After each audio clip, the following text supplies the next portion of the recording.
All take our seats, please. We'll get underway here. These are all very welcome to the May's full council meeting. I'll ask John to take the roll. Thank you, Mayor. Thank you, Mayor, and good afternoon, members. To all members of Derry City and Strabane District Council, you're hereby summoned to attend the monthly meeting of the Council, which will be a hybrid meeting conducted remotely via WebEx and physically here in the Council Chamber in the Guildhall, Wednesday, 27th of May at 2 o'clock. Alderman Cook. Here. Alderman Guy. Alderman Hussey. Right. Alderman Carrigan. Alderman McMorris. Here. Alderman Lynch. Here. Alderman Montgomery. Come. Alderman Wilkinson. Councillor Jason Barr. Councillor Lillian Barr. Councillor Raymond John. Barr. Thank you. Thank you. Thank you. Councillor Boggs. Shaw, John. Councillor Boyle. Here. Councillor Clark. Shaw. Councillor Cusick. Online, John. Councillor Devine. Shaw, Erlina. Councillor Donnelly. Councillor Alex Duffy. Councillor Sandra Duffy. Shaw. Councillor Farrell. Here. Councillor Fleming. Councillor Gallagher. Councillor Harkin. Councillor Hart. Councillor Heaney. Councillor Hutton. Shaw. Councillor Jackson.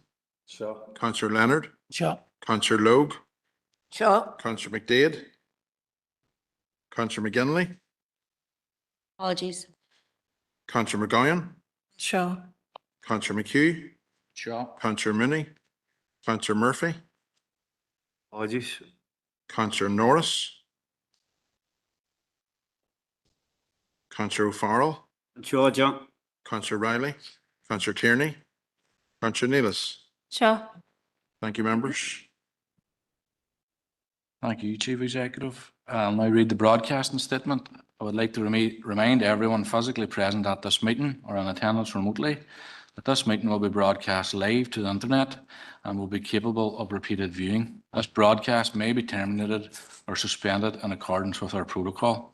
Due to your attendance at this meeting, you're consenting to being filmed and to the use and storage of those images for broadcasting or training purposes and for the purpose of keeping historical records and making those records available to the public.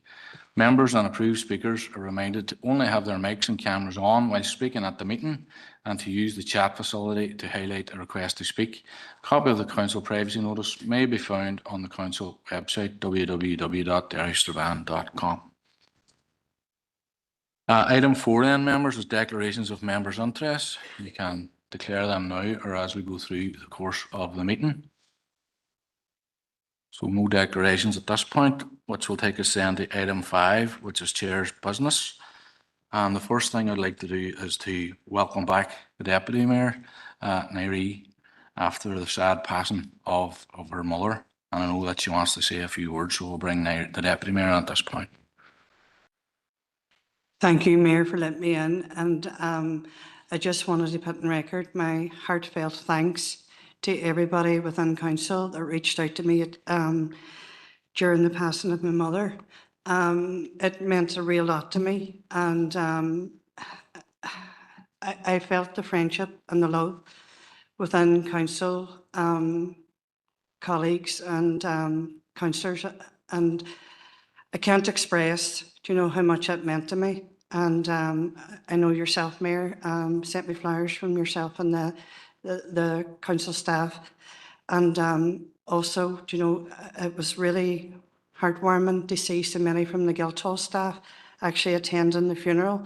So, but I just wanted to put on record, my thanks to every single person that reached out, whether that be through cards, texts, messages, emails, flowers, whatever. And yeah, thank you so much. Thank you, Nairi.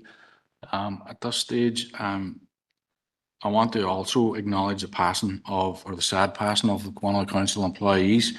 It was much loved within our E&R department, Joe O'Keehan. Joe passed away suddenly, and in fact, they just had his month's mind there recently. So I would like to acknowledge that and to send condolences to Joe's, not only his family, but in particular to his friends and colleagues within the council. And I know Joe was very, very popular. He would have been on his element at the Staban Lifford Half Marathon, so he would have. But he'll be very, very sadly missed, not just within his family, but within, as I say, the E&R Department of Council.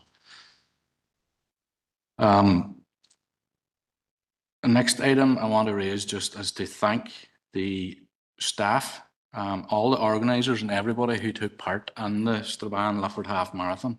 Over 1,000 runners took part, and it was absolutely fantastic to actually see and be there on the day and bringing much needed footfall into Strabane. And just congratulations to everybody who took part, and it's great to see it go from strength to strength. So it is. I also want to thank those who took part in the Mayor's Foil Challenge, which ended up being the Mayor's Craigan Reservoir Challenge, because we had to relocate up to the Craigan Reservoir. But again, thanks to all the staff, to Foil Search and Rescue, Port and Harbour, all the sponsors who contributed to the event, and again to council staff and the staff up at Craigan Reservoir. It was a very, very successful day, and we raised over £13,000 for the Mayor's charity. So great credit to everybody who took part and anybody who contributed sponsorship money. And we also have our Mayorocks this Saturday up in Melvin. It's too late now to say an update, but if you want to come along and support those who are taking part, cheer us on. You will be more than welcome, so you will. Next thing I want to do is welcome our latest alderman to the chamber. I'm sure her dad would be no stranger to people. So Alderman Amanda Lynch, you're very, very welcome to the chamber, and I've no doubt it'll be no problem to you, especially following in your daddy's footsteps, but you're very, very welcome. So you're, does anybody want to, Councillor Jackson? Good Mayor, and just on that final point, on behalf of Sinn Féin, I just want to welcome Amanda to the chamber. And I know we've passed on our thanks and well wishes to our predecessor, Alderman Julie Middleton, but we do wish her well. I know that, I suppose from our own perspective, we enjoyed a good working relationship with Julie, and we hope that good working relationship continues, and we look forward to working with you. So welcome to the chamber. Thank you, Chris. Alderman Montgomery. Thank you, Mayor. And just on that too, I just want to welcome Amanda to the chamber. It's great to have another woman on board, and we look forward to working with you in the Faughan area. Thanks. Thanks for that, Julie Nairee. Thank you, Mayor, for letting me in. And can I just welcome Amanda on behalf of the DUP team. I know Amanda very well. I live quite close to her, so she needs no introduction to me or anybody else, but we welcome you on board, and I know you'll be a good asset to the team, and we wish you well in your tenure as Alderman. Thank you. Thanks, Nairee. And Councillor Tierney. Thank you, Mayor. And on behalf of the SDLP group, just to welcome Amanda to her first council meeting. Like others have said, we had a very good working relationship with Julie Middleton, Emily. We hope that continues in her new role, and we hope to be able to build one with Amanda going forward. And we wish you all the best in your term as a councillor. Thank you, Mayor.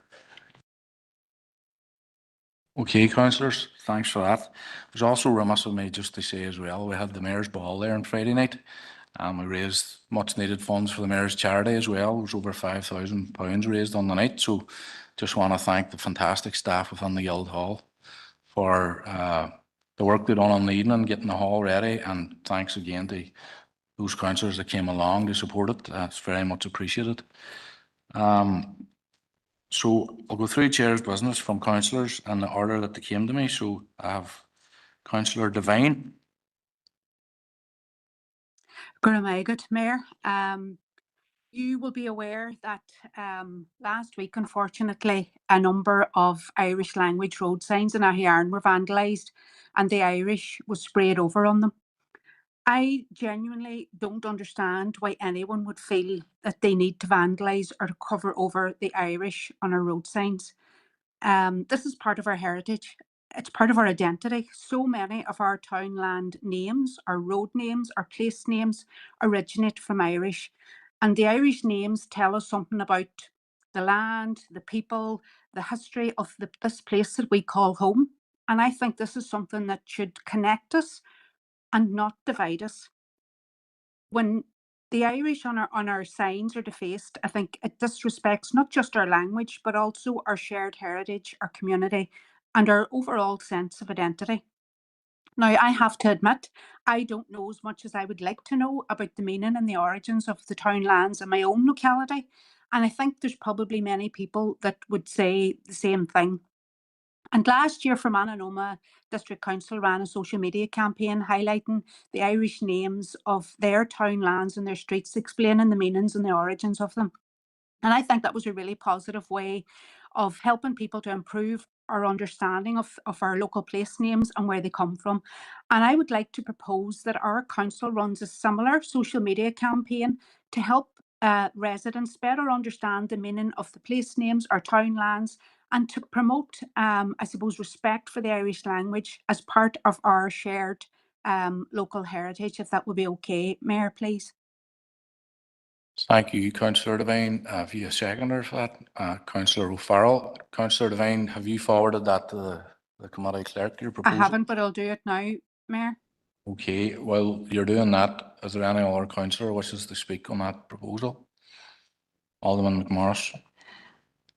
Thank you, and thanks for letting me in. Can I just say, you know, it's something that really pains me whenever we see vandalism like that. I've said many a time, there's nothing offensive in the Irish language.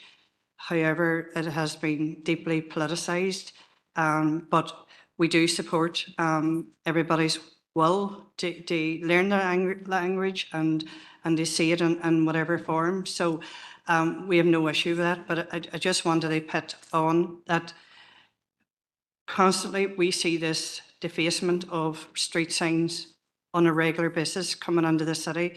Every single sign that says Londonderry, the London scored out. So I know exactly how people feel when they see signs defaced, and I just want to call out that, you know, that it's criminal damage, and we don't want to see that. You know what I mean? If we're going to have a shared future, then we need to be respectful of each other's cultures and languages. So I'm happy to support the proposal in front of us, and yeah, thank you. Wanted to put it in that record.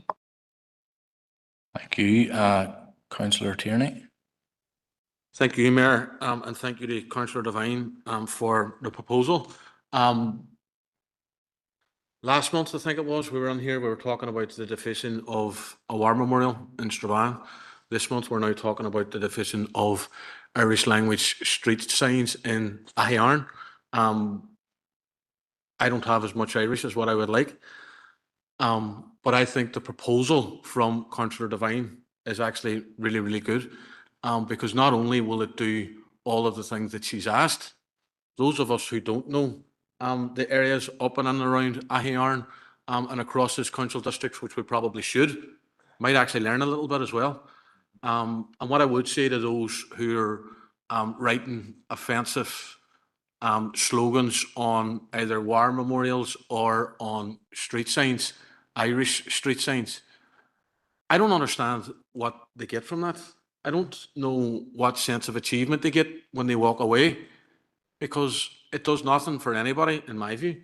And as I would agree with Alderman McMorris, it does nothing to promote our shared future and our shared society.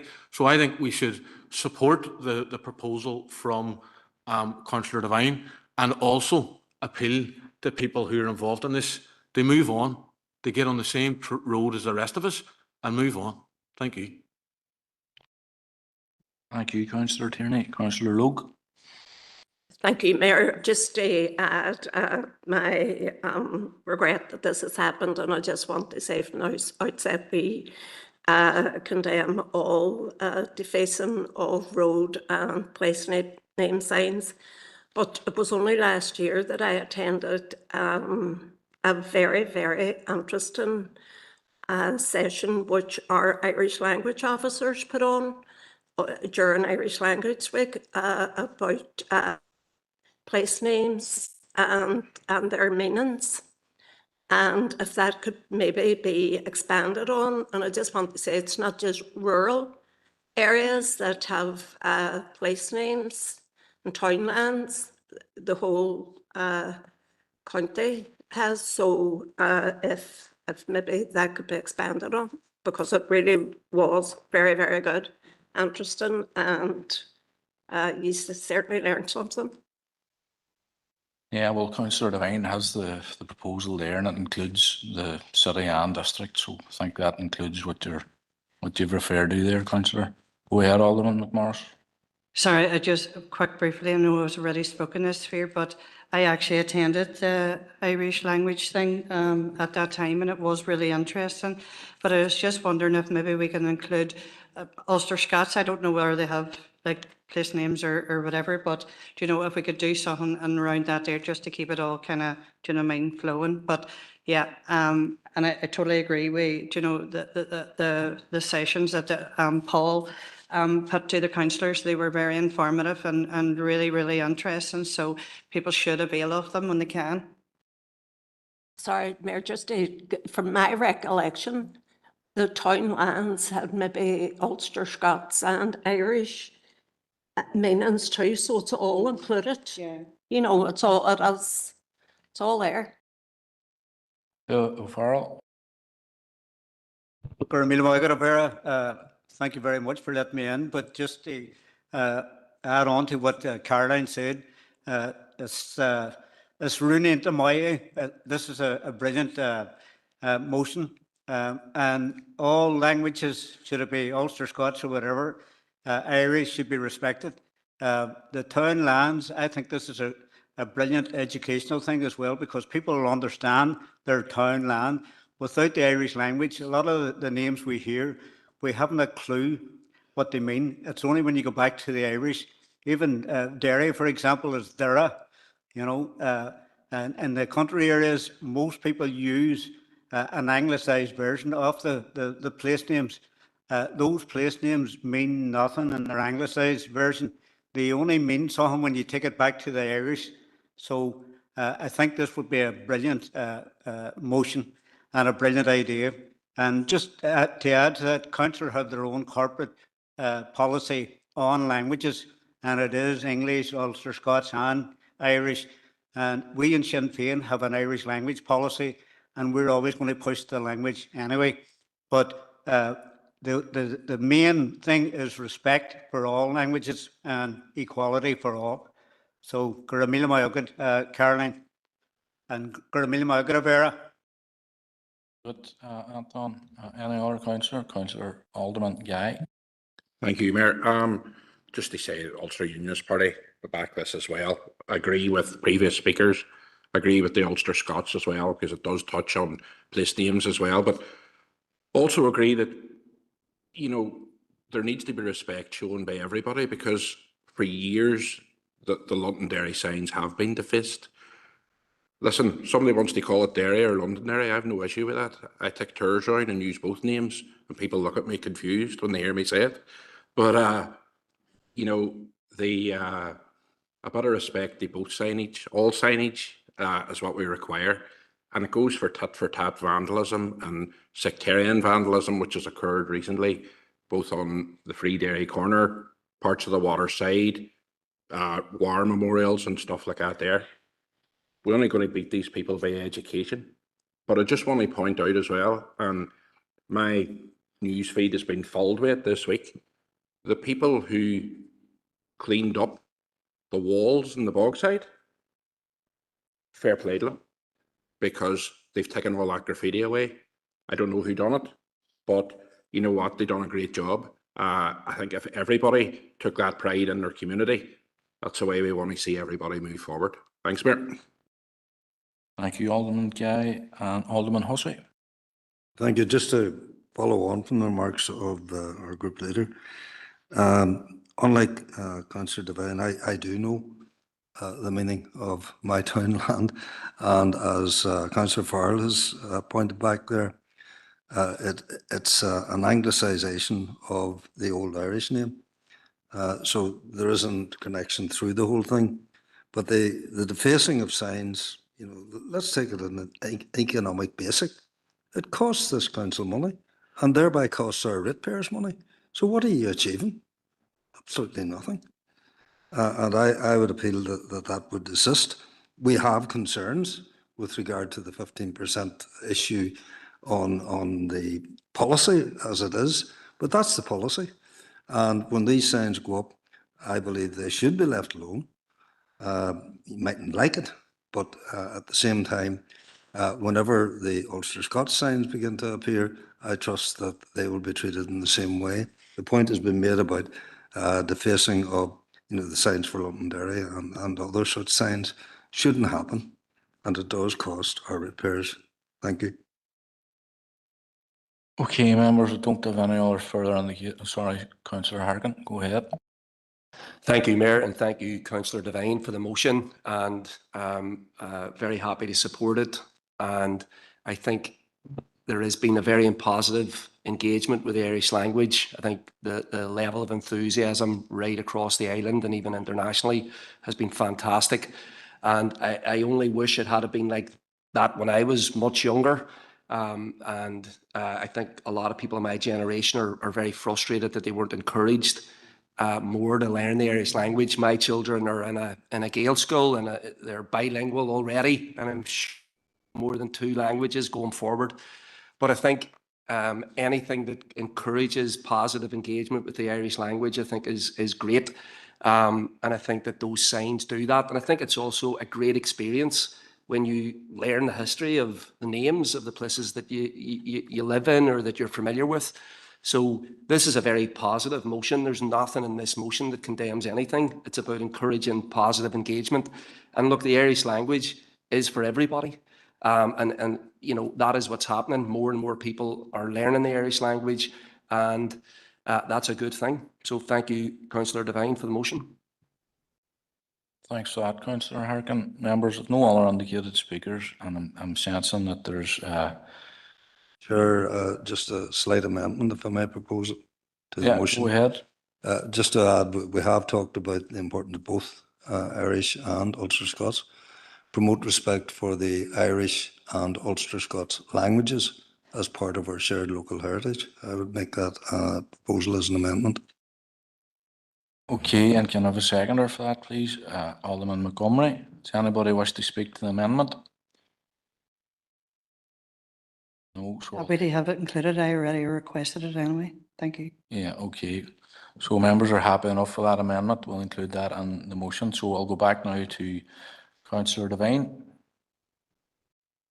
Good, Mayor, and I totally agree with all of the comments that have been made, so thanks for letting me come back in. Just vandalism of any kind is not acceptable, and I think we shouldn't be tolerating it. And most definitely, I think this is all about respect. It's about education, educating people, and pride in our community. I would just like to say to Alderman Hussey, I do know the meaning of my townland. I'm going to add this as well, that my husband moved from Mulnabreen, known as the hilltop of the Ferry Fort, to where I live in Cliggerna, called the Hilly Stony Place. And that might not have seemed like a good move, but I keep reminding him every day he got me, so he didn't do too bad. So, Gurumaya, good Mayor. Thanks for that, Councillor Devine. Members, so we'll take that proposal as having passed, which takes us on now to the next councillor who came to me, who's our new councillor, Alderman Lynch. This is Kenny, your maiden speech. Sorry, I'm going to take it for. It's not your maiden speech. I had given it to her, thinking it wouldn't be. I wasn't sure whether. Go ahead, Alderman. So I'm sorry to steal her thunder. On her maiden speech, she can think of something else. But I basically just wanted to congratulate Brady Ulster Scots Pipe Band on being placed second in grade 4B and Cadog Pipe Band on being placed third in grade 3A and second in grade 2. And just want to put in record our congratulations to them. And I was also going to request that maybe a wee letter could go out to congratulate them. But thank you. And apologies to Yeah, Alderman absolutely Knight. no problem at all. Councillor Boggs? Nugget Mayor, and thanks for letting me in. I'll be brief. Members will know that the Eco Schools recognition of the green flags have went out over the last couple of weeks, and I have had schools and the Sperrin DA contact me in relation to the fact that there is no recognition event anymore for schools within this council area, and it has been told to them that it's because the council does not provide funding for such an event, which may be the case. However, I understand how much effort goes in from schools, from a designated teacher in some schools, and also from the pupils to get the work going in order to achieve their recognition. And I do think that it should be recognised. So I first of all want to congratulate them, particularly the schools across the Sperrin DA, but right across the City District, who have either retained their flag this year or who have got it for the first time. But I would ask through you, Mayor, although I understand it may fall to the incoming Mayor as of next week, to consider some form of recognition for those schools, whether it's going out and seeing them or bringing them here or writing out to them, whatever the incoming Mayor feels appropriate, but would just ask that that's organised through the Mayor's office so that those schools are recognised in some way. Thank you. Thanks for that, Councillor Boggs. I'm sure the incoming Mayor will be more than happy to accommodate it. Final bit of Chair's business, Councillor Jackson. You've two items. I have two items, Mayor Grumillet, and they're in stark contrast to each other. First of all, Mayor, I want to highlight and pay tribute to a young girl from this council area, Cara Hamilton, who represented na Piersa Duratrasna in the dairy leg of the Rose of Tralee. So Cara has been selected as the Dairy Rose, and she's making preparations to travel to Tralee to represent this city. So Mayor, I just wanted to highlight that, and I'm conscious that your term's come to an end, but it may be appropriate for the incoming Mayor to acknowledge the achievement from young Cara. So I'm just highlighting that, and potentially we could have some sort of form of recognition in the event of a Mayor's reception or something. But Mayor, there's a lot of feedback, so I don't know if... Yeah, no problem.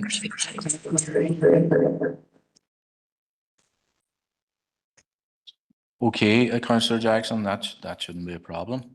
You want to raise your second point, please? Mayor, yesterday was a very difficult day for a lot of people, and particularly the city. Yesterday, we received the terrible news that Eamon McLaughlin passed away. Eamon was a very close friend. He was a community worker in Capel Hill, an integral part of the youth service over many years. He worked tirelessly to provide youth services, whether it was through St. Brecken's Youth Club, whether it was through the Whistle Project, and more recently through Hillcrest. Eamon's commitment to the Capel Hill area was second to none. His love for the young people was unmatched, and is sadly lost by everybody who had the privilege of knowing him, but most importantly and most sorely felt by his very close family. And Eamon was a colossus of a man. He was integral to almost everything positive that happens in the Capel Hill area. He was a driving force behind the delivery of sporting facilities of community facilities and play facilities in the local area. And it was inspirational to see his drive and enthusiasm to get to give people, and particularly young people, hope. Another love of Eamon's was football. And I can't put this any other way. Chapel Hill Celtic wouldn't exist today if it wasn't for Eamon McLaughlin. He almost single-handedly rebuilt the club, ferried young people and older people all around the city and district and beyond. They play football matches. He nurtured talent, developed skills, and guided young sportsmen and women. Eamon will be sadly missed. Massive loss to our community. And I am requesting, Mayor, can you send a letter of condolence to Eamon's family, his mother Margaret and his wife Ashley. Garamagov. Yeah, Councillor Jackson, be my honour to do so, because although I didn't know him personally, I did hear his name, especially over the course of my year as mayor, but more than happy to do so. I'm going to bring in the Deputy Mayor, Alderman McMorris. Thank you, Mayor, and can I also put on record my absolute condolence for Eamon. Eamon was a big friendly giant. He was just somebody who personified good relations. He personified just friendliness and openness and warmth. I regularly spoke to Geraldine, a friend of mine, and I always got updates on how he was doing. I know he's been on a difficult journey this last wee while, and I know Councillor Jackson has empathised at work that he's done on the top of Hill. But Eamon was also somebody who was very much recognised within the youth in Irish Street as well, and the Greater Waterside.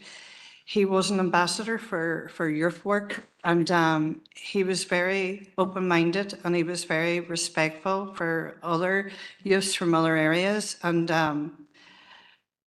when I heard about his passing yesterday, do you know what I mean, and everything, like going through my own grief at the moment, I was just thinking, you know, like my mum is 82, do you know what I mean? She had a good life. And this is a young man with a wee young family, and his life cut short. And I can only imagine what his wife and his mummy's going through.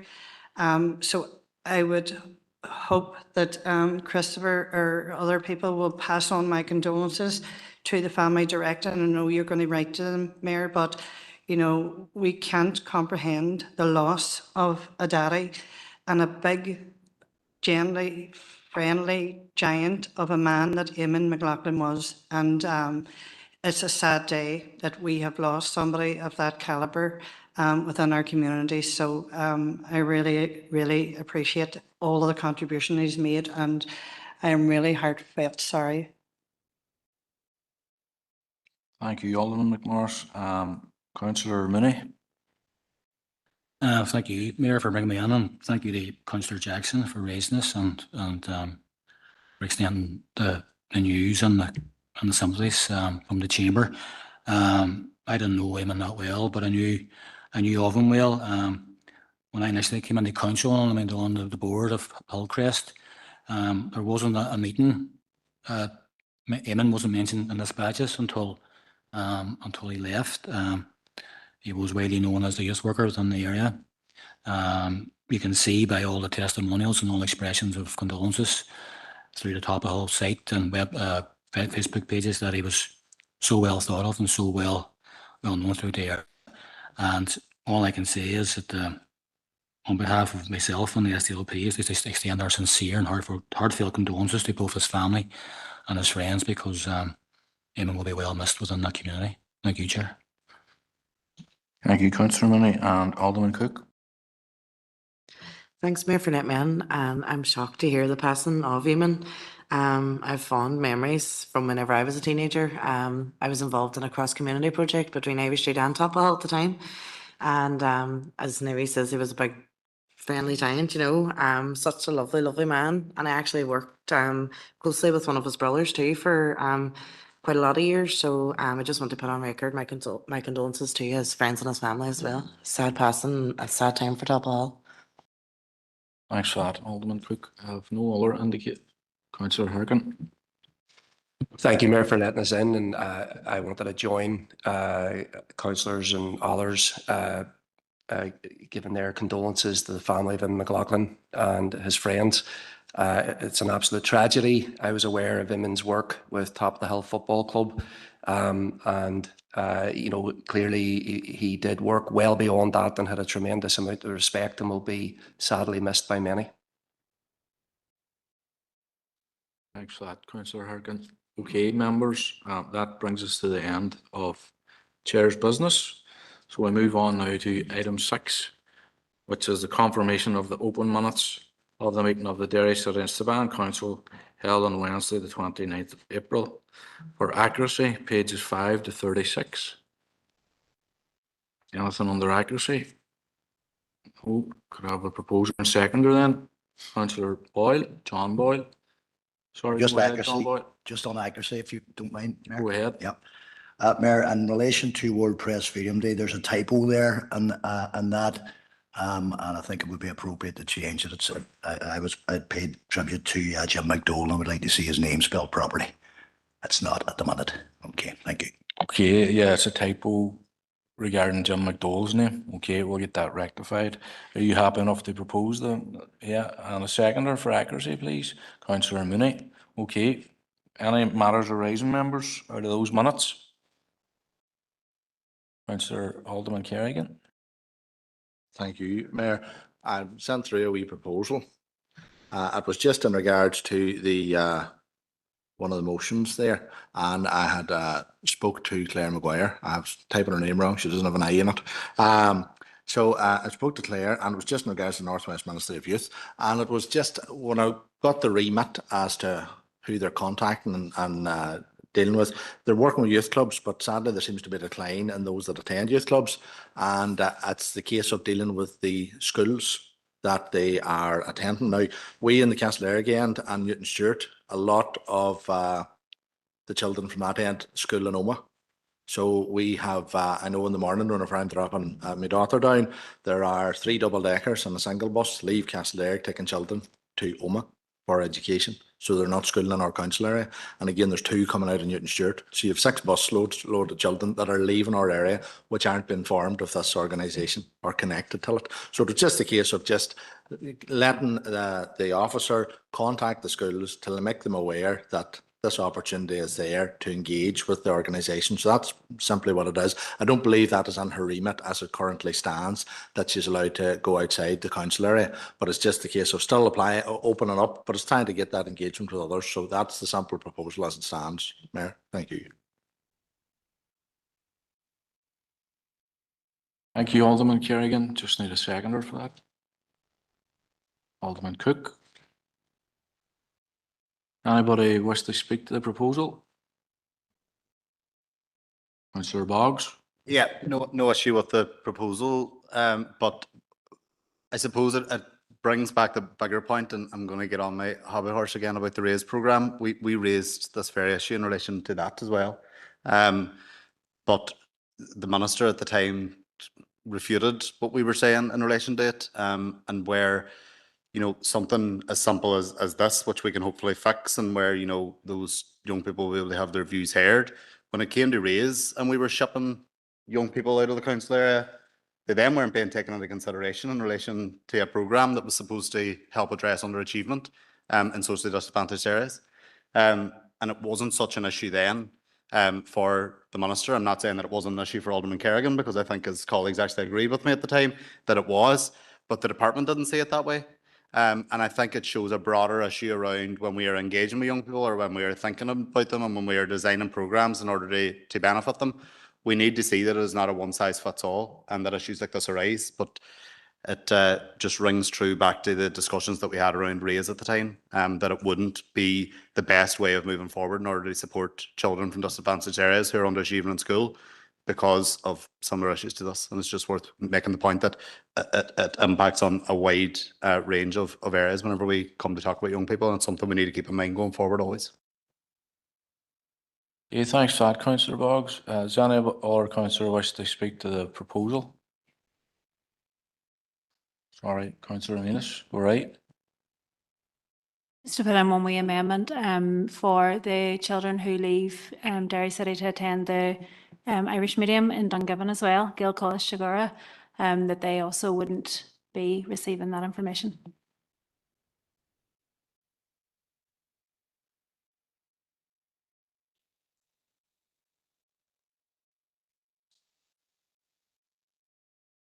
I'm not sensing there'd be any objection to that amendment. That includes the Irish medium. Okay, so we're happy enough to include that. Councillor Neelis, anybody else want to address the proposal? Alderman Cook, no? Okay, we'll take on that proposal then as having passed unanimously. Okay, I'll now move to Councillor Harkin. Thank you, Mayor. It's item 17126, and I think as a council, it's incumbent upon us to continue to speak out for the people of Gaza and Palestine. And as everybody is well aware, the genocide there has not stopped, and Palestinians continue to be slaughtered in Gaza and in the West Bank. And I think the images that we seen over the last couple of weeks of the global Gaza flotilla and how it was treated by the Israeli Army of Occupation were absolutely disgraceful. And Israel illegally boarded vessels in international waters. They shot and abused the flotilla activists and campaigners who were bringing humanitarian aid to Gaza, and they put them on prison ships.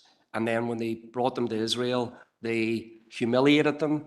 There was sexual assault, there was physical battery, and this was all done with the entire globe watching what was happening. And it was absolutely sick and disgusting. And we know that if this is how they're treating global citizens and people from Ireland, north and south, we can know that, you know, when the cameras are off, Palestinians are being brutalized and treated a lot worse. And it was very disappointing while this was happening that the Irish government once again voted against comprehensive sanctions against the state of Israel. And that was shocking for many people. While Irish global flotilla members were being tortured and brutalized and sexually assaulted, the Irish government was once again finding justification for voting down a bill that is about, humanity and supporting the Palestinian people. Very, very disappointing. I now see that they are talking about passing some version of the Occupied Territories Bill, which we, of course, will welcome, but it is not enough.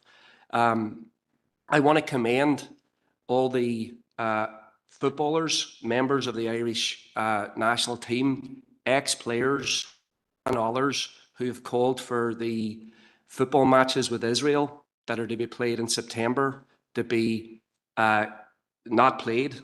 I think that it would be unacceptable for the Irish team right now to play a team that is committing genocide when members of the Israeli team have actually participated in the genocide themselves and should be going to the International Criminal Court. I've heard Irish government representatives saying that sports isn't a place for politics, but during the boycott of South Africa, many teams refused to play South Africa when it was an apartheid state, and had a massive impact on breaking and dismantling that regime. So, Mayor, I would like to propose that we write to Paul Cook, the President of the Football Association of Ireland, calling on him to make sure and stop these matches from being played. I think that that would be in line with our corporate boycott, divestment, sanction position. I think it's the right thing to do for this council to lead in this issue and to join the supporters, the football teams, James McLean and many others who have taken a really important stand. We should not be normalising genocide at this moment. And I think that if we do it, it'll give other teams, other national teams across the world, it'll encourage them to do the same. Gee, have you sent that through to the committee clerk? Councillor Barr, you seconding that? Yeah. Do you want to speak to it? Any other member wish to speak to the proposal? Go ahead, Councillor McDade. Thank you, Mayor, and thank you to Councillor Harkin. We would support the proposal to write. I think it's important that anytime this is raised, that we all kind of use our voices and speak out. And I think I wouldn't be the only one saying that how the shock and watching the flotilla being boarded and the treatment of the passengers last week or 2 weeks ago, whenever it was. Sean has said that people are saying there's no place for politics in sport. And I think the older I get, the more I learn that there's politics influences everything across every part of your life. So there's always a place for politics. It might not be outwardly, but it impacts everything. And all these small, what might seem like gestures does make a difference. And I think that by boycotting playing against Israel, if the GAA will drop Alliance as their sponsors, it all makes a difference. And it did end apartheid in South Africa, so we do need to keep pushing for it so that it'll end the genocide in Gaza. So thank you for raising it. We're happy to support. Thank you. See, Councillor McDade, I have Councillor Farrell.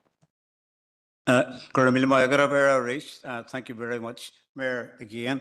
And I'd like to thank Councillor Harkin for bringing this forward as well. We are totally 100% in agreement. There's no way that this football match should go ahead. And as Councillor Harkin rightly pointed out, they're trying to normalise genocide. It shouldn't be tolerated at all. And the notion that there's no politics in sports, that's a nonsense as well. Like it or not, it is political, and there's no way they should be allowed to play the match. Again, come back to, we saw the treatment of the people on the boats. It was unbelievable. Whenever you've seen the way they treated them on their camera, what are they actually doing that we can't see? Listen, genocide has no place in this world, in the modern world. We thought we were finished with genocide. It's still going on. It's been normalised. People are seeing it every day. So fully supportive of this motion. Councillor Farrell, I have Alderman Hussey.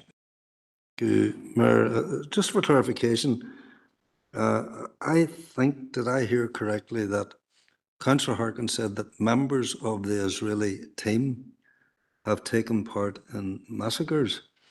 I'm not sure if I heard that correct, but if that's so, could Councillor Harkin name those players? Councillor Harkin, do you want to? Mayor, thank you for the question, Alderman Hussey. I'll be happy to do that at a future meeting. No problem. We got the proposal there on the screen.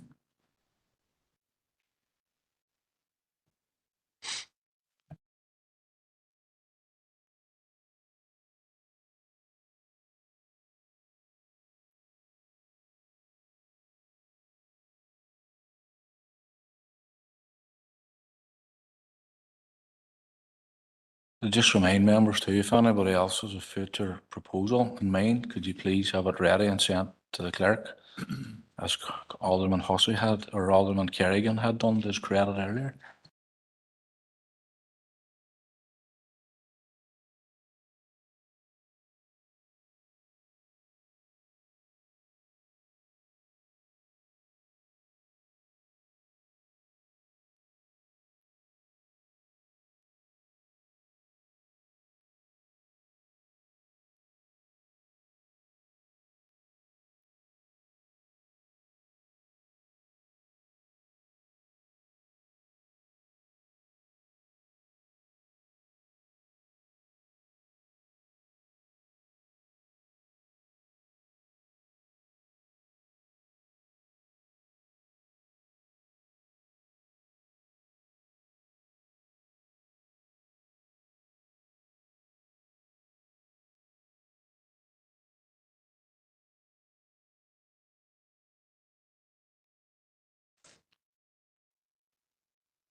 Is that it there now on the screen, is it, John?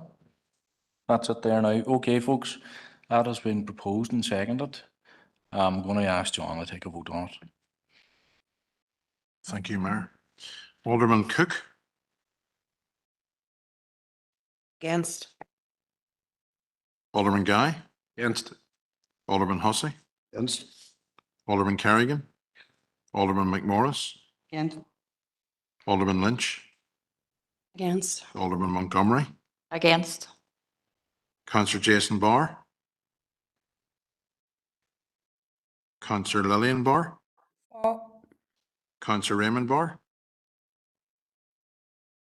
Members, are all other members for? Yeah, okay. Mayor, I've recorded 7 against and all other members present and voting for.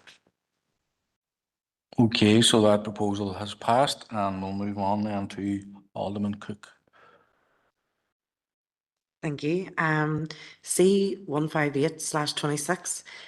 It's just and under the end of violence against women and girls. And I was just wondering if council had an update on the end of violence against women and girls working group. It was a proposal from March's Fall Council.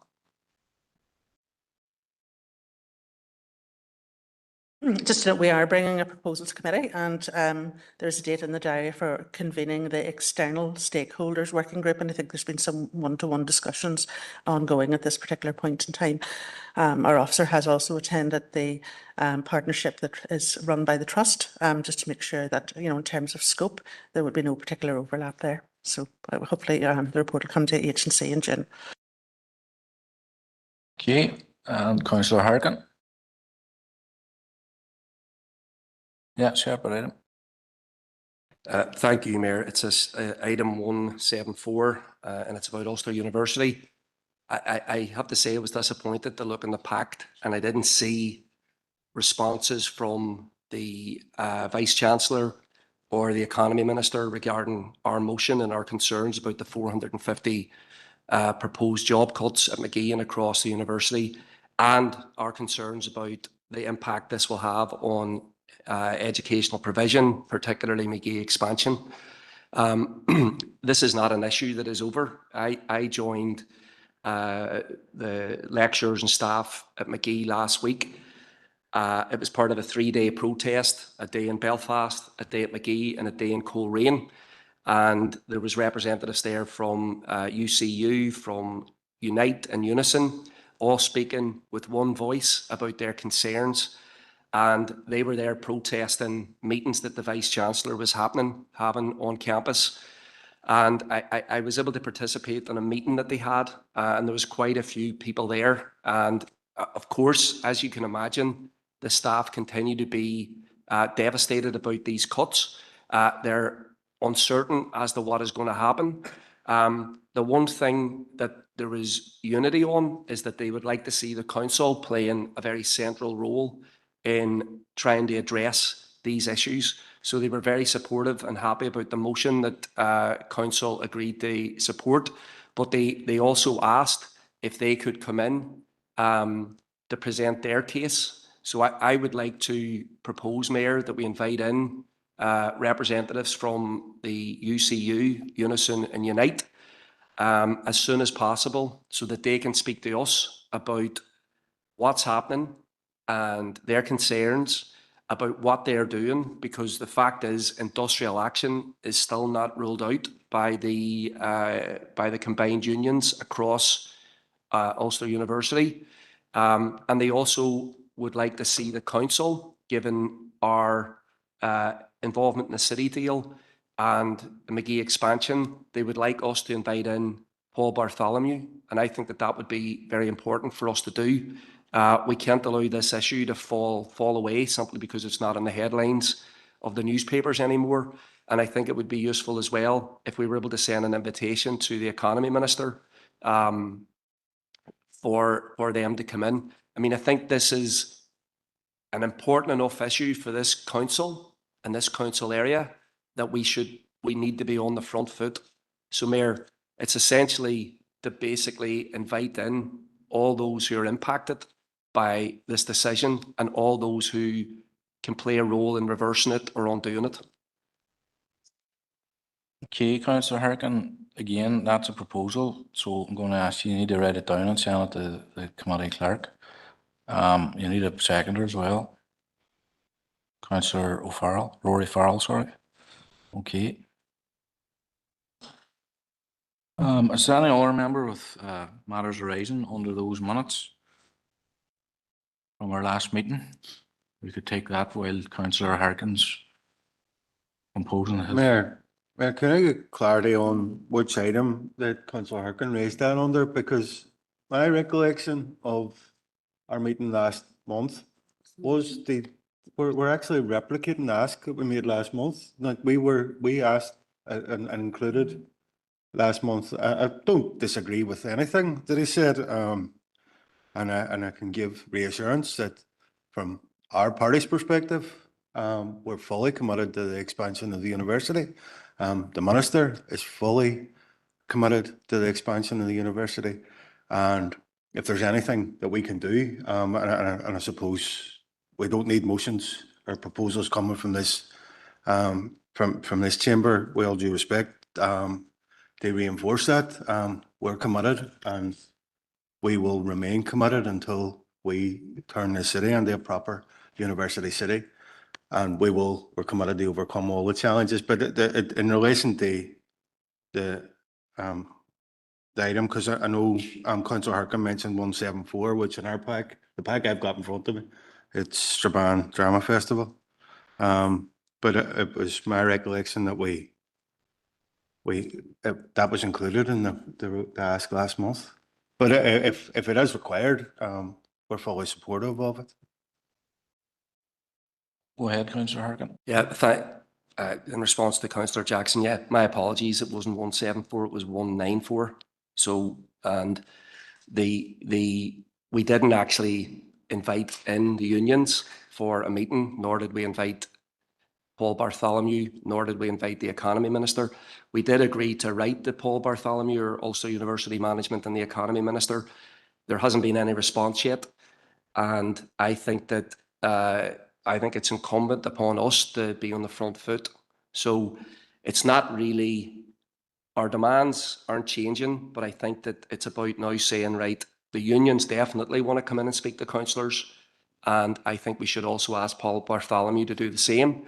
And that's something that I know that the lecturers and staff at McGee are very eager for the council to be doing too. So that's where that's the basis of the proposal. Okay, members, it's up on the screen for members' perusal there. It's been proposed, seconded. Councillor Farrell, do you want to address it? Just briefly, I have seconded the proposal from Councillor Harkin because it's an important one. We've spent years and years rightly discussing the lack of growth, lack of investment at McGee, and I think nobody can deny the economic potential of a fully expanded university in this city. It would have massive benefits economically, culturally, socially. And at the minute, we've got the task force, the plan from the task force. What we don't have is the budget attached to deliver the capital or the student places. And that's really, really concerning. And they added on the mix the recent announcement from Ulster University that they need to lose 450 valued members of staff across the north to balance their books. So we had written to various organisations. We've had no response as yet. So this is important. It is time bound. And we would agree with Councillor Harkin that we need to have face-to-face discussions with the unions, with the university and with the minister, because this city and district has argued for expansion for decades. There's been growth. There's been some growth in recent years, but the interim prize of 10,000 students is in jeopardy at the minute if there's no budget agreed. And the real question is, how do we grow the university by cutting staff? It doesn't make sense. So we need answers from the decision makers and we need them as soon as possible. Thank you. Okay, thank you, Councillor Farrell. Members, again, I'm not sensing any opposition to this proposal, so we'll take it as having passed. Okay, which then brings us then to our next item, which is item 9. Item 8, the adoption of the open minutes of the monthly Governments and Strategic Planning Committee held on Tuesday, the 5th of May, 2026. For accuracy, pages 37 to 56. Alderman Hussey proposed. Alderman Kerrigan seconded. And for matters arising, any matters arising, Alderman Hussey, go ahead. Thank you, Mayor. GSP 86, the membership of organisations and associations. I had queried with regard to the Somme commemorations. We were told that this would be identified to ensure that the matter was brought forward in a timely fashion. Which committee will that be coming to? And I'm mindful that the commemorations are at the beginning of July. So we need to get this sorted fairly quickly to enable whoever, if anyone, is going to represent council, that can be sorted out. Thank you, Mayor. Unfortunately, Alan isn't with us today, but it is coming forward, as I understand it, to Governance Committee next week, which is the first available committee it can come to, given that we received it very late in the first instance. Appreciate that. Thank you, Mayor. Thank you, John. Councillor Gallagher. Thank you, Mayor. It's GSP 8926. Bear with me. Chair, it's just around investment in our workforce. And I'd just like to take the opportunity, Chair, to thank our staff, and in particular in Melvin Hall and in Riversdale. Just last week, there was an incident took place in Melbourne and required immediate intervention from our staff that saved a life. And a couple of weeks ago there, I was participating myself even in the indoor soccer, and a person received a severe compound fracture. And our staff immediately were in assistance that minimised damage to that person with serious injury and got them to hospital. So when we're looking at, investing in our staff, and when our staff receive the highest training, it pays off, Chair, that, they can do remarkable things when required. So I think that shouldn't go unnoticed. And I'm sure that senior staff will be aware that if that could be acknowledged. Thank you. Yeah, thank you, Councillor Gallagher. And I was actually in Melbourne yesterday and spoke to one of the staff that actually performed the CPR and thanked them on behalf of council. And there will be further acknowledgement, I'm sure. But thank you for that. Any other member under those minutes? No, so that takes us then to item 9, which is the adoption of the open minutes of the monthly planning committee held on Wednesday, the 6th of May, pages 57 to 68 for accuracy. Alderman Montgomery. Just under accuracy, Mayor, I'm not marked present. If I could be marked present, please. No problem. Alderman Montgomery was present. Are you happy to propose it? Yeah.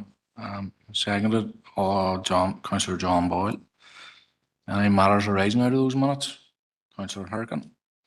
Thank you, Mayor. Yeah, I have a couple of items. The first one is 7626, the enforcement review. And I wanted to mention Clued because we have discussed Clued here before and about organisations encouraging the use of Clued for HMO applications. And obviously Clued our certificate of lawful existing use or development. It came up in the Assembly in the last couple of weeks that the Minister was asked, is Clued being flouted? And I think the Minister's response basically said no. But there's been an FOI done recently, and it brought up that out of 670 HMO Clued uses, the vast majority were passed. And I think that this is a concern So one of the proposals is that the 5-year limit is changed to 10 years rather than, because it sounds like the 5-year limit is quite easy for developers to get around rather than going through the process of applying to a council for HMOs. They're essentially waiting out the 5 years and then it becomes automatic. So I would like officers' views on this, if they have any, in terms of the changing of the legislation from 5 years to 10 around Clued. And if there's not necessarily views, it might be useful for members to have a paper about this issue, given that this is something that we've been dealing with in the council area and that has been raised with us on numerous occasions now. Okay, I'm going to bring in Director Karen Phillips. Yeah, through you, Chair, members happy to bring a paper back to the Planning Committee in relation to that. Thanks. You have another item, Councillor Boyle, go ahead. Or sorry, Thank you, Councillor Mayor. Harkin. And this is again, it's 7726, and this is about the local development plan in relation, and I want to speak to on the issues of HMOs again. There was a discussion at the McGee Task Force recently, and that the McGee Task Force minutes have been loaded up recently onto the website for people to go and look at. And there was a discussion about the participation of housing associations in relation to helping with HMOs. And I've been sent this. I didn't quite understand it, but it's in the minutes, and I'm just, if our CEO has anything to add about that, because it's not clear what was being discussed, and it looked like the discussion went offline. So queries have been raised about, like, well, what is that, and what's the relationship with housing associations and HMOs? Thank you, Mayor. Just through you, Mayor, I'm not actually sure. I don't recall that. I need to look into it. There were 1 or 2 meetings that I wasn't at, Councillor Harkin, but happy to look into it and come back to you. Okay, Councillor Harkin. Okay, Councillor Logue. Thank you, Mayor, and mine is P73 726, and its application number ending 0031/F. At the last planning meeting, I proposed that a condition be attached to planning permission, which I was advised and accept that it couldn't be done. However, it is noted at the bottom, the second last paragraph of the first page, that officers would certainly note my concerns raised and forward them to the licensing department accordingly, where they would be considered by the licensing of the HMO.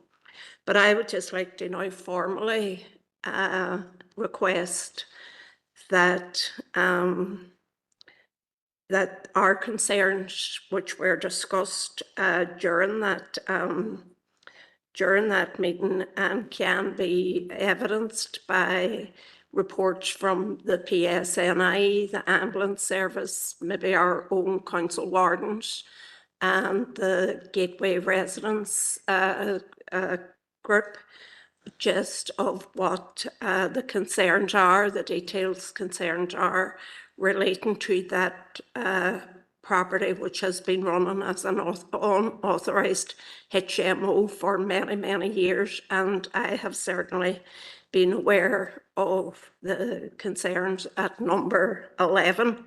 I am glad they're going through the actual process now and doing the right thing, but that still will not negate the concern what has gone before. So I do believe that the licensing department in Belfast need to be aware of all the issues relating to that property. So if a letter could be sent with the attached evidence, thank you. Yeah, go ahead, Karen. Yeah, through you, Chair, members, we will liaise with the Environmental Health Department and make sure that we follow up on that. Thanks.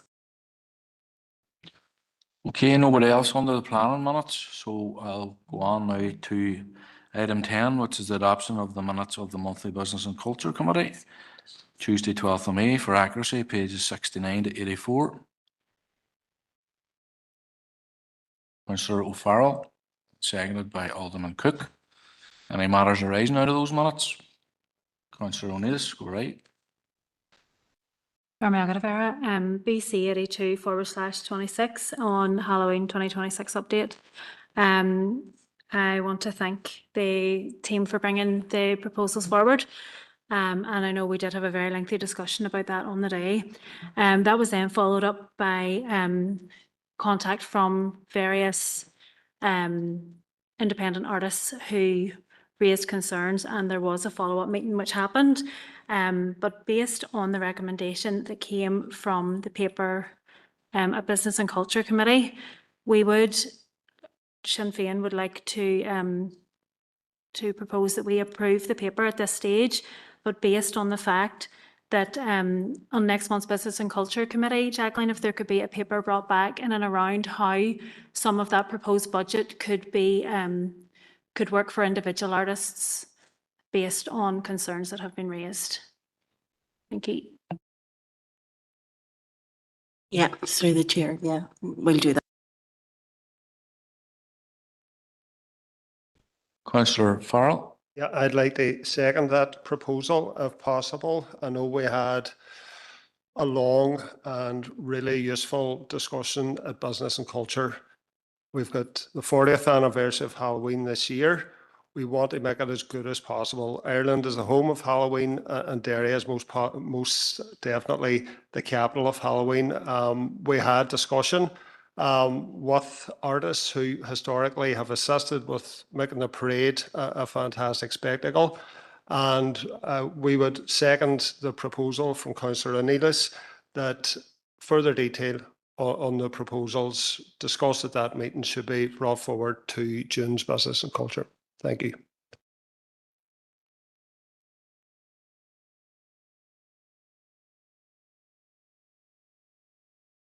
Okay, members, are we content that with that proposal has been proposed and seconded? Okay. Any other member wish to raise anything, other matters arising out of those minutes? If not, we'll move then to item 11, which is the adoption of the minutes of the monthly Environment Regeneration Committee held on Wednesday, the 13th of May, pages 85 to 94 for accuracy, please. Alderman Hussey and Alderman Kerrigan. Any matters arising out of those minutes?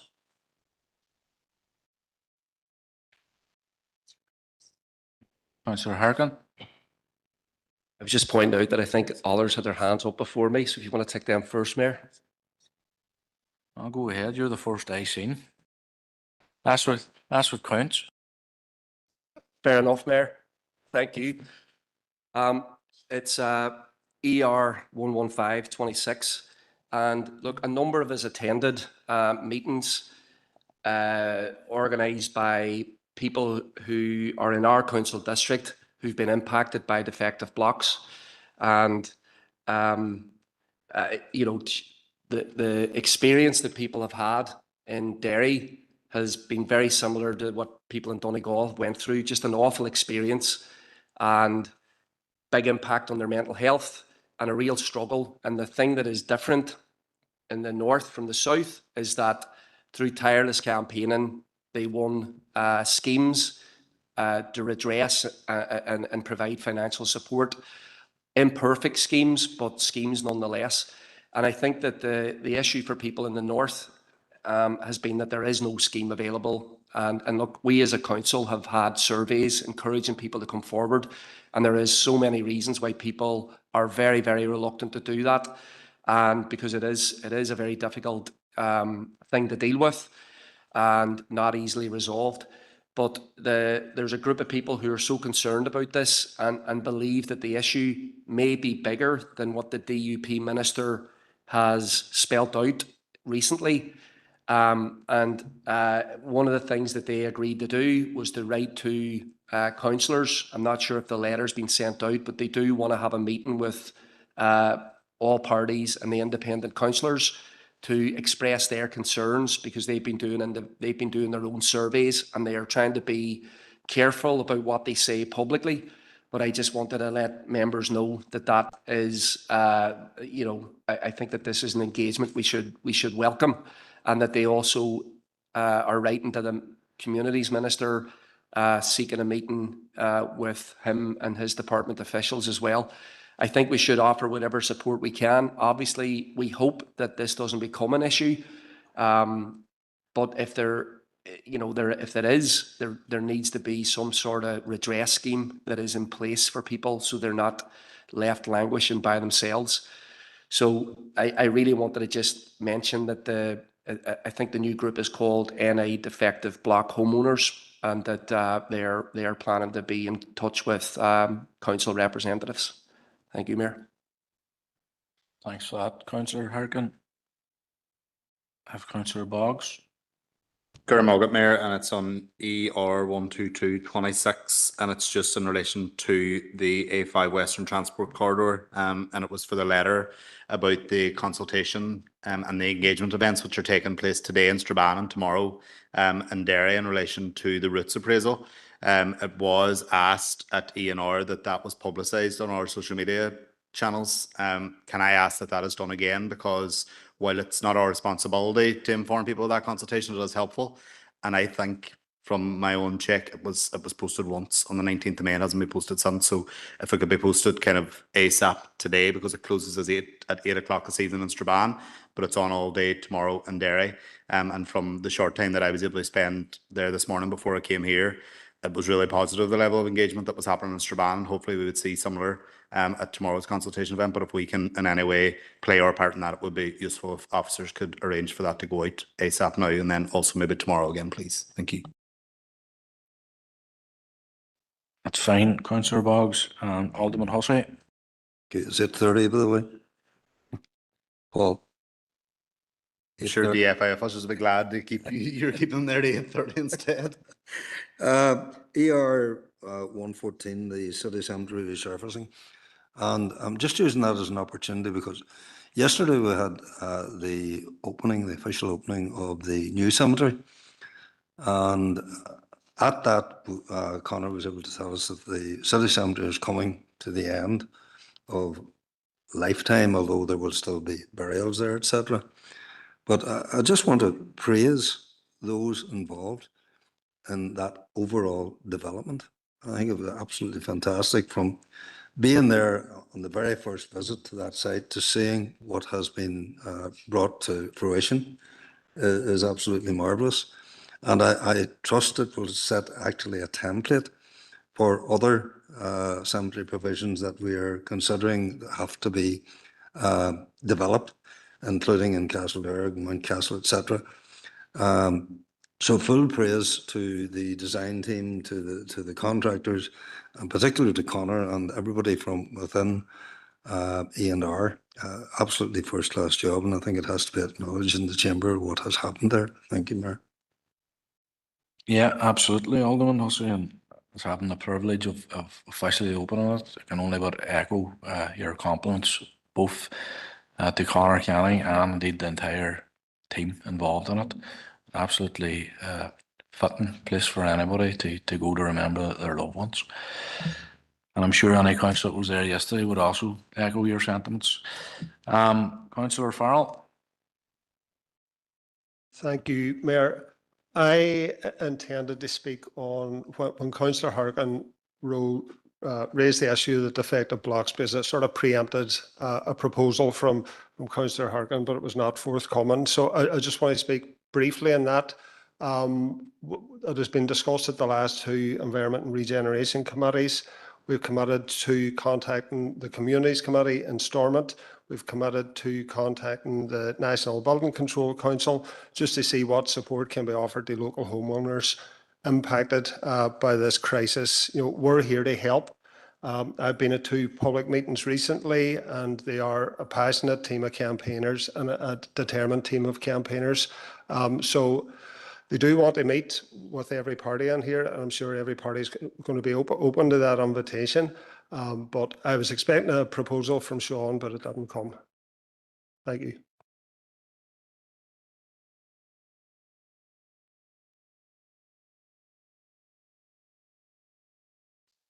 Go ahead, Councillor Harkin. Thank you, Mayor. It's ER 130/26. And look, I have expressed my disappointment that the Dairy Minister didn't invite councillors who were interested in being part of the discussion with him in Ballykelly about the Maboy remediation project. And I did see that the meeting went ahead, and I have to say that from what I can tell, from what our local representatives who were in attendance to the meeting, there doesn't seem to be a lot of clarity coming out of it, other than that we are close, the consultation is over, and that next steps will be provided. But there's a lot of missing pieces. There is, according to the minister, he hasn't applied for any money, which is very, very, very concerning. There's no ring-fenced funding or agreement that this is going to be a priority to fix up. And that's one of the greatest ones. And look, I think that by not having local councillors there, Vaughan representatives, nobody from People Before Profit, nobody from the independent councillors, where there is a lot of knowledge, because we have engaged with the local campaigners and environmentalists from the very beginning of this process, that the minister would miss out on some of the questions that are being asked by people who've been very involved in this from its exposure right through to today. There are calls for a health survey in the local area because of potential health impacts. There was no announcement about what the minister thinks about a public inquiry, if that is part of what he hopes to do. There was nothing about the site itself, which we have discussed at length in here many times. So I was disappointed that we weren't there, because I think if we had been there, we would have been able to ask these questions. And so I know you were there, Mayor, and our CEO was there. So is there any additional clarity that you can bring? Because I think it would be worth and useful for us to hear more about what the next steps are. I do think that the minister should come to council and actually address us, because in many ways we are the most impacted council, and it's been our council that has been, with the pushing of campaigners on the forefront of getting this issue addressed. So I don't see the reason for us not to have been invited, but I suppose I'm asking if there's any more clarity you can bring, if you can. And I do think we should invite the minister here so that he can directly speak to us about, because the mandate is ending. And so in a year's time, is there any prospect that all these questions will be answered, or is this simply going to be kicked down the road for the next minister to deal with, adding to the frustration and the cynicism of many of the people who worked on this? Thank you, Mayor. Thanks, Councillor Harkin, and you're quite right. I was at the meeting, as was the Chief Executive and Director, Karen Phillips, and the issue that you've broached yourself there regarding further engagement with the wider council was actually raised by both the representatives of council and the minister. But I'll bring Karen in to maybe just give you an update on that actual meeting. Yeah, through you, Chair. Members, the Minister specifically addressed this issue at the start of the meeting, and he said that he very much welcomed members' request to engage with him. He said that he didn't feel that the meeting last Friday was the forum to do that, but that he certainly in the coming weeks would like to be able to have the opportunity to engage with representatives from council, and that he would give that some thought, and we would engage with his officials as to how and when that would take place, but he hoped to do that very soon.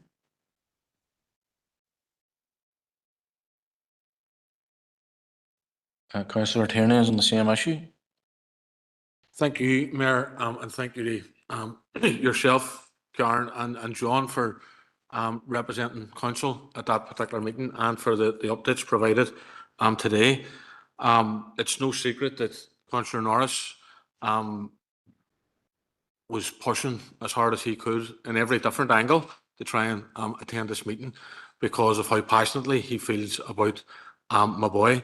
I read the minister's response, and I think, to be honest, it was disrespectful to councillors in terms of the language that was used, where he's happy to engage with MPs and MLAs and mayors and chief executives now, but us Merky councillors will wait and we'll be told when he wants to hear from us. And I don't think that that's appropriate, and I don't think I've ever seen a response in my time in this council from a minister along that line.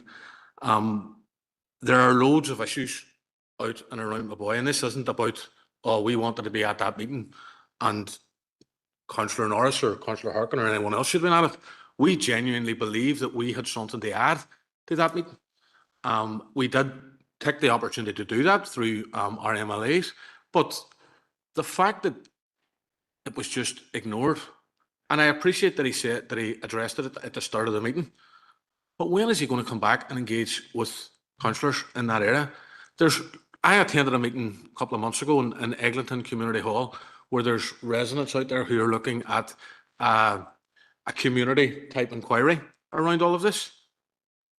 No thought for them or the work that they're doing. There's lots of discussions have gone on in this council, to the very point where we have my boy as a standing issue on the ENR committee. No input, only from yourselves. And I think that we should be going back to the minister and requesting that that meeting with councillors takes place sooner rather than later, because we all know, probably the chief executive and the director of ENR better than most of us, ministers and the department have dragged their heels about my boy for years. And for me, this meeting and the format that it took was a box ticking exercise for the current minister. And that's all it was, because I don't see, and I've spoken to people who were at it, I don't see any tangible outcomes coming from it, other than he's going to write the council and he's going to engage with councillors further on down the line, which is, if we're going to be honest, another box ticking exercise. Because he didn't want to hear from us at the minute. Why is he going to want to hear from us in 2, 3, 4, 5 months' time? Doesn't make any sense. I think we need to push for that meeting, and we need to make sure that there's tangible outcomes coming out of it, because as I understand it, the outcomes that came out of the one last Friday aren't really going to move the issues regarding my boy that much further. Thank you for that, Mayor. Alderman Hussey on the same issue. Same issue, moving at a slight tangent, Mayor, with your permission. Totally endorse the comments from Councillor Turney with regard to the minister and what I would regard as a dismissive attitude of elected representatives. But it's not, it's not unknown for the minister, because there are representatives in this chamber who have met, for example, with the Bonds Lend Group, and the exact same thing was happening there. We were writing letters from this council seeking engagement with the minister, who supposedly is an environmental buff and all the rest of it. Never bothered his backside. Just dismissed totally any engagement with the group or with councillors. And can I say that I do have to thank the MLA for West Tyrone, Tom Buchanan, who had arranged for that group to actually meet with the committee, the DAERA committee at Stormont. And I understand that committee were absolutely appalled when they heard of the environmental destruction that was taking place. But at the same time, the DAERA minister couldn't give a hoot. Thank you. Thank you, Alderman Hussey. Councillor Jackson, same issue. Mayor, and I suppose from the first point I want to make, we've every confidence in yourself, Mayor, the Chief Executive and the Director. They portray the views of our council. Whilst we have our trust in yourselves, it would have been nice they have the opportunity to raise them ourselves. And that comment's in no reflection in any of the council representatives that attended that meeting. From a party perspective, we were represented by Ciara Ferguson, MLA, and I know that Ciara, while attending that meeting, engaged extensively with the local council team, and fair on the views, and I have no doubt that all our parties that were represented had the views of the local council team aired at that meeting. But it's not the same as being there, and as that's rightly pointed out, there's other members of this council that don't have that position and don't have that avenue. So it does, my boy, given the seriousness of it, and it is something that everybody is passionate about, and rightfully so. We need the remediation strategy to be right, and that's and I think everybody has a role to play in feeding into that and helping to shape that. So the engagement, the lack of engagement at a council level is a missed opportunity, but it isn't something that we should let go. And I know it's been outlined before. It should be followed up as a matter of urgency. But it doesn't take away from the value of that meeting taking place in the first instance. It could have been better, but welcome the fact that there's a focus because there's a focus on it now, and there needs to be an enhanced focus in the months ahead. So, and as the costings emerge from around any potential remediation, that engagement at a community level, at a council level, needs to be stepped up significantly, because up until now, it's fallen far short of what we expect. But I just want to thank those that did attend the meeting, did feed in the views of this council and as of the political parties. But we need to build on it. We need to ensure that everybody's voice is heard as we move forward and try and address one of the biggest, or it is the biggest environmental catastrophe that this council has seen. So there needs to be more input from local representatives and more input from a community level. Okay, Councillor Jackson, and again, members, I mean, as somebody who was there as the mayor of Derry City Esteban District Council, I can only, give you my sense of the meeting, and to me, to give the minister his dues, he did seem genuinely interested in engaging further and more widely with the council. So, I mean, you got to take the man at his word, and see what comes out of that. And I mean, he did seem genuine that it would be in the near future, so we can only but wait and see. Go ahead, Councillor Tierney. Thank you, Mayor. And I just want to touch on one point that Councillor Jackson made. I wasn't for 1 second insinuating that I didn't trust the people who were at that meeting on behalf of this council. Not for a second. We do, but we think that there should have been others there to accompany you as well. And Mayor, just on your last point, the conversation around this has been about who was at the meeting, who should have been at the meeting, and who wasn't invited to the meeting. And I know you're saying you give the minister his views, he's going to have that engagement in the not too distant future, and I hope he does. But surely that wasn't the only thing that was discussed at this meeting. And can we have an update on any other outcomes at the meeting? Because currently at the moment, there's people sitting in this room who don't know. And all the discussion that we have had about that meeting was regarding the invitations. Let's have a conversation now about what actually happened at the meeting. Can we get that update? Because I think that would be useful for everybody. Thank you. Through you, Chair, members, we will ask Deirdre for a note of the meeting, and we will include that in our paper DENR. So a report will come back to ENR on the meeting. Okay. Okay, I'm going to go now to Alderman Montgomery, who's been patiently waiting to raise an item. Mayor, it actually was on that issue, but it's all right, I'm fine. Okay, it's been covered already, amply. Okay, members, if no other member indicated under those minutes, so we'll move then to item 12, which is the adoption of open minutes of the monthly Health and Community Committee held on Tuesday, 14th of May, pages 95 to 110 under accuracy. Alderman Montgomery and Alderman McMorris has proposed and seconded them. Any matters arising out of those minutes? Councillor Harkin. Thank you, Mayor, and this is my last item today. And we'll be still out before 4 o'clock. I'm going to be cynical and say I highly doubtful. My last item.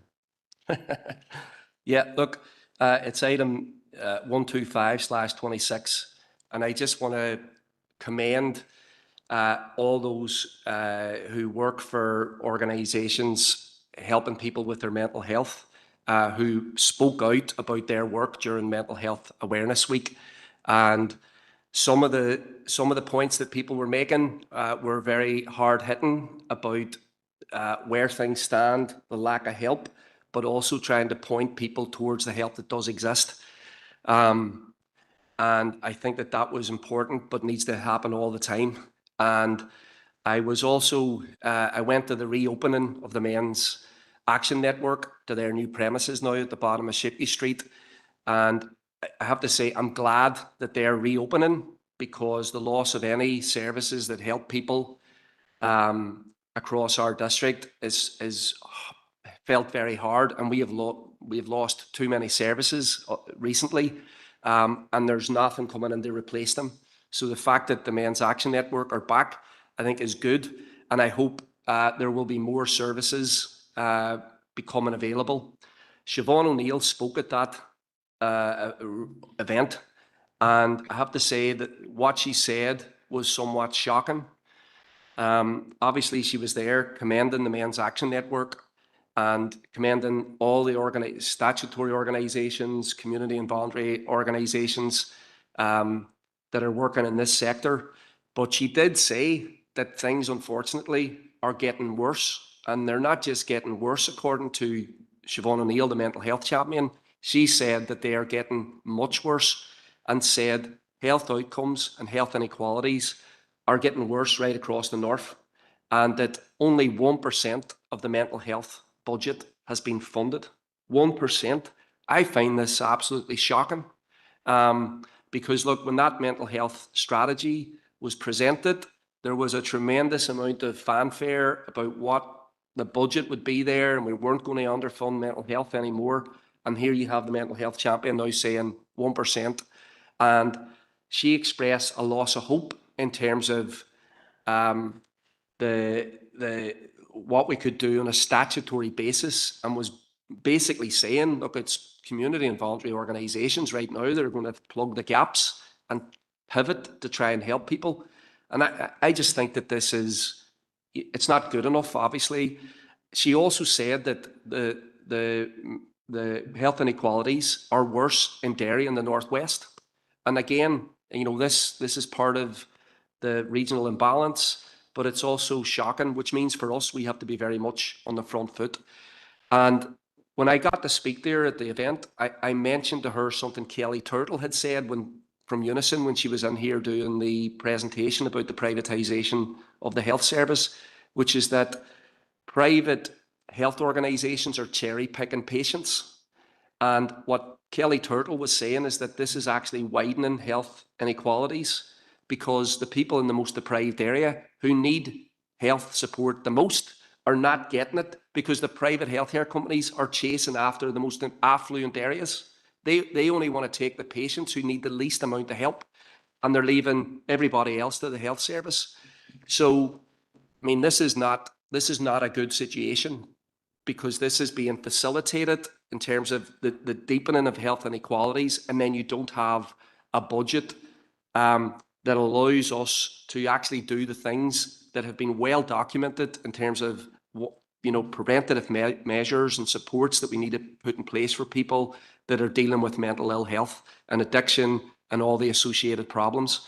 So I just think that I thought, based on her presentation, it would be very important that we offer her the opportunity to come in here to do a meeting with council. And I think that this is important enough where we would do a special meeting of council, because I think that this is something that every single councillor and representative in this chamber cares a lot about.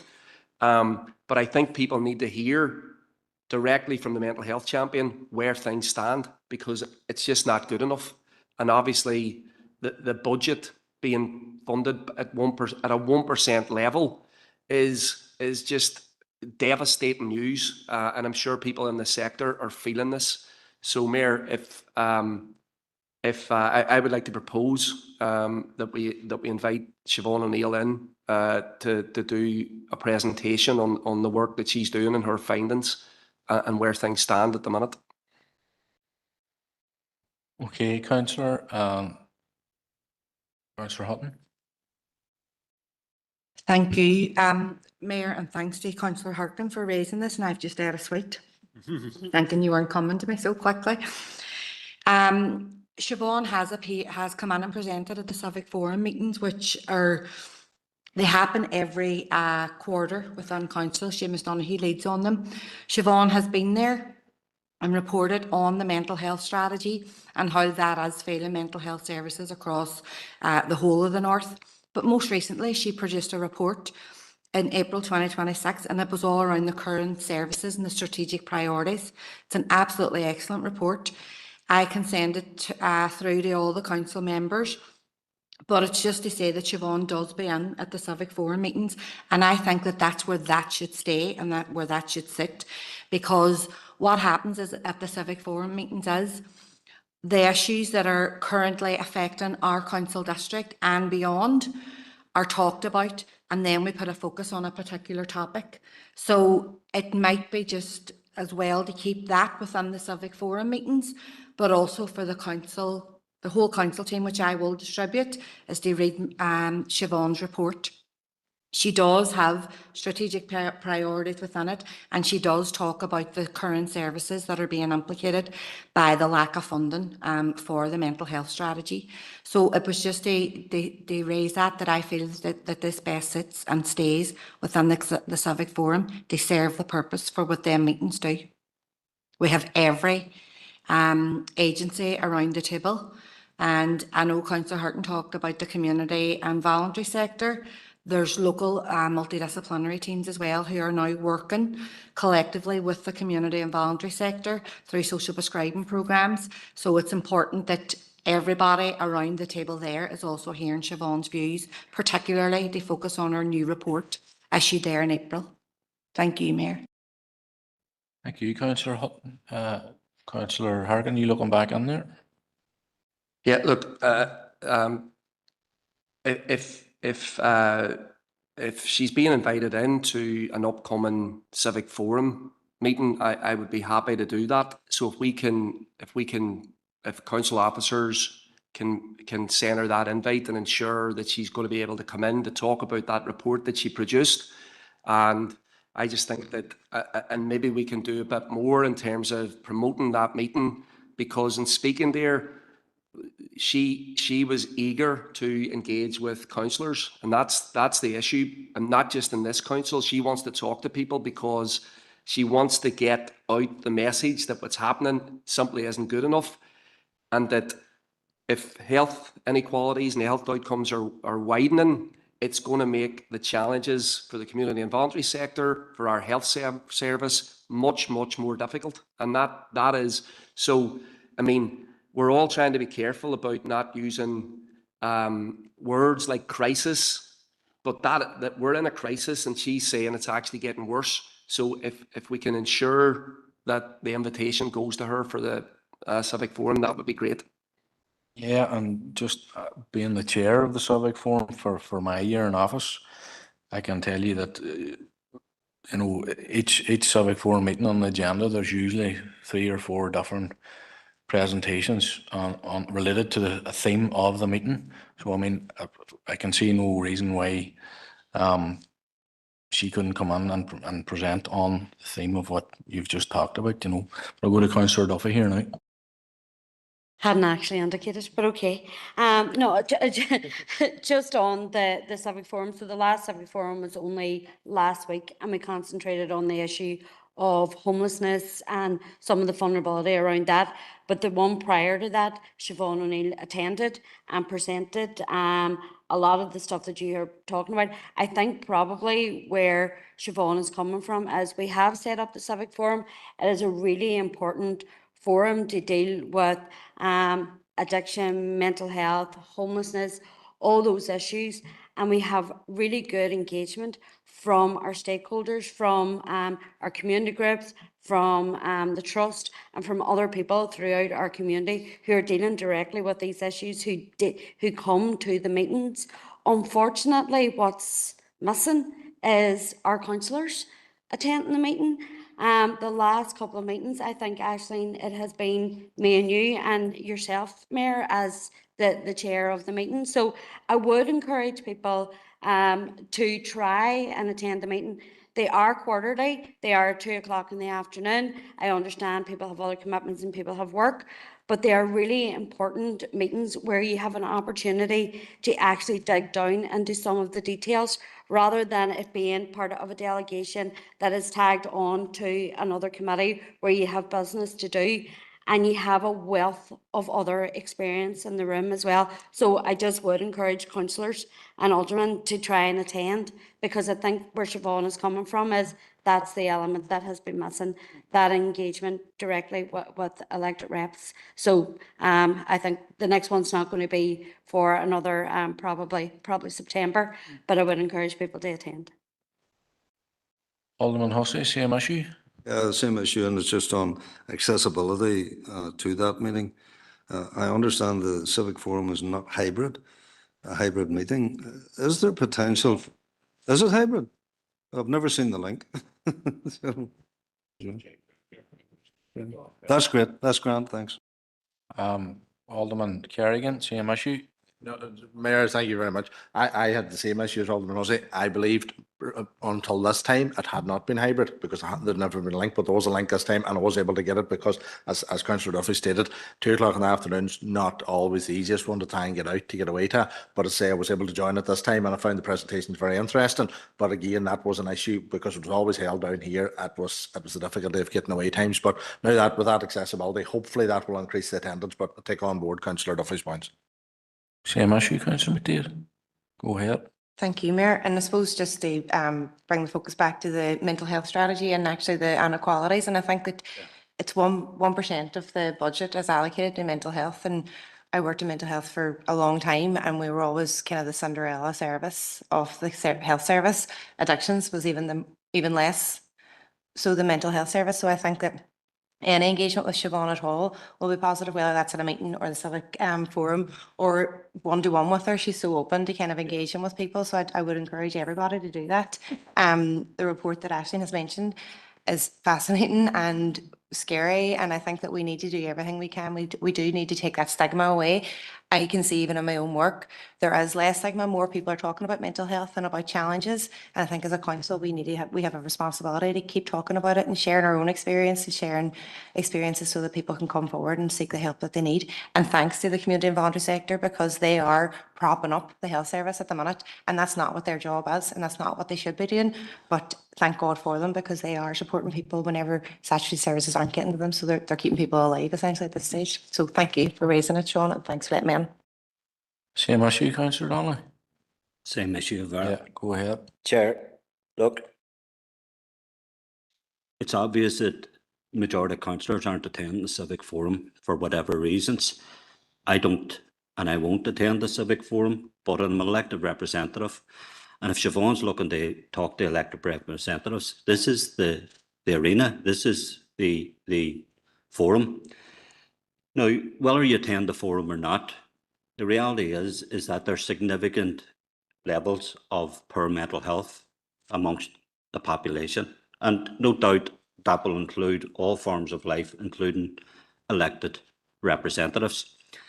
And we're dealing with it on a daily basis. We're dealing with it in our own lives. We're dealing with it with our constituents.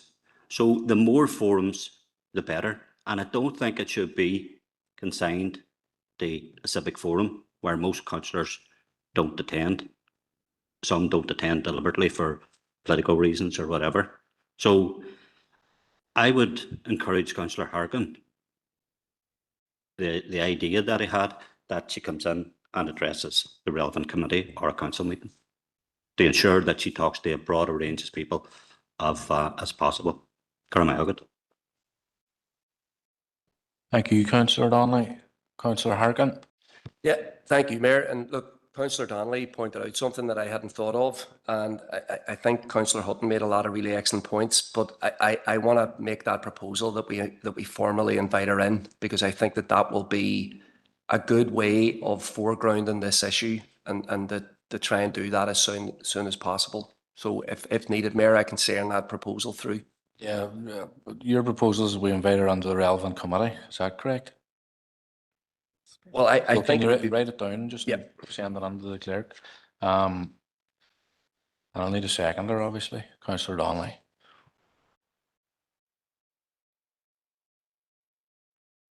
In the meantime, I have Councillor Devine online on a matter arising issue. Councillor Devine, if you want to go ahead there now. Thank you, Mayor. It's in relation to HC 13326. And if you could indulge me, please, in terms of the link. It is in relation to rural communities. And through the rates process, I think there was a budget allocation to reinstate the provision of flowers to some of our rural towns again. I have sent an email on this, but I was just looking for an update on where we're at with that and what's happening with it, please, Mayor. Thank you. Yeah, I'll bring Karen in here now, just Karen Phillips, that is. Thank you, Chair. And through you, members, we intend to bring an update report to Environment and Regeneration in relation to this matter. So I'll endeavour to have that at the June committee. Thank you. Okay. Just to wait Councillor Harkin's proposal there.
Okay, members, the proposal's on the screen there. It's been proposed and seconded.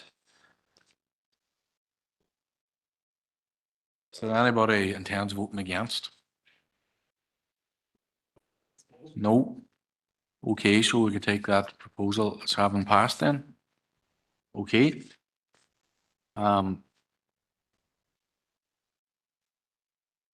That brings us then to the end of that item, and our final item on open business is item 13, the adoption of the open minutes of the bi-monthly Assurance Audit and Risk Committee held Monday into May.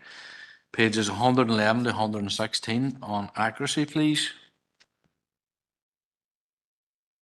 My members of the Assurance Audit and Risk Committee like to propose and second. Alderman Kerrigan and Councillor Leonard, any matters arising out of those minutes? Go ahead, Councillor Just Riley. quickly, on that day, we were just paying tribute to the outgoing chair, Alderman Kerrigan. The SLP, I wasn't able to get unmuted in time, and we moved on in the agenda when I did get a chance to get connected again. So just on behalf of the SLP, for the Audit Committee, to thank Alderman Kerrigan for the way that he chaired the meetings over the year, and also to the Vice Chair of the committee as well for the work that they had to do too. Thanks. No problem. Thank you, Councillor Riley. Members, propose now that we'll take a wee comfort break. It's just nearly 4 o'clock, so we'll see you back here at 4:10.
Rooney, seconded. Alderman Kerrigan. Just to wait the nod from our IT officer there.